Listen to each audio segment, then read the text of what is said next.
I was diagnosed with degenerative disc disease in 2000.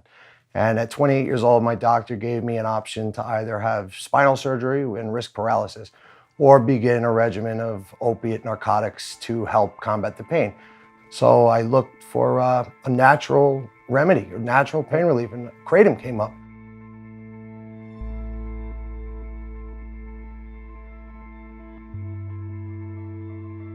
We know that Kratom is a plant that contains mitragynine, so it partially turns on this one receptor in your brain, which is the same receptor that's turned on by morphine and heroin, yet it seems to be much safer in the way that it activates that receptor, so it avoids side effects like respiratory depression, which is what was responsible in 2014 for the deaths of 28,000 people from opioid overdose, both prescriptions and illicit drugs, versus only one death potentially related to Kratom use directly.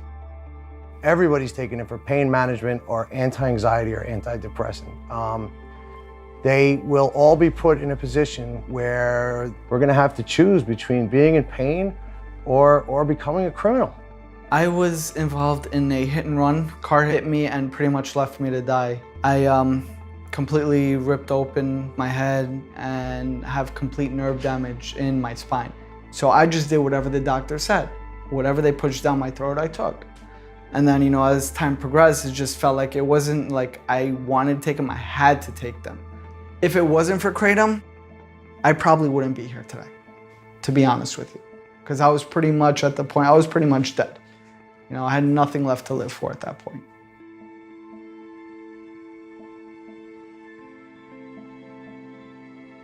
Bottom line is DEA is a drug enforcement agency.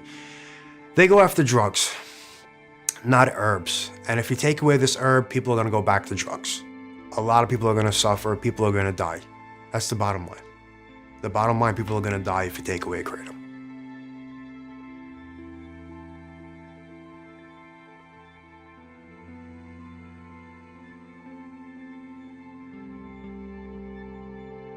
So my ultimate goal from studying Kratom is to develop new, safer opioid pain relievers that can replace the ones that we have on the market, like oxycodone, hydrocodone.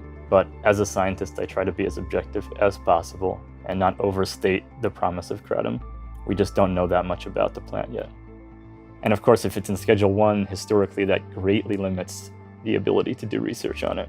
Since I started taking Kratom, since I had gotten off of the pain pills, my life has basically opened up dramatically. I got a new job.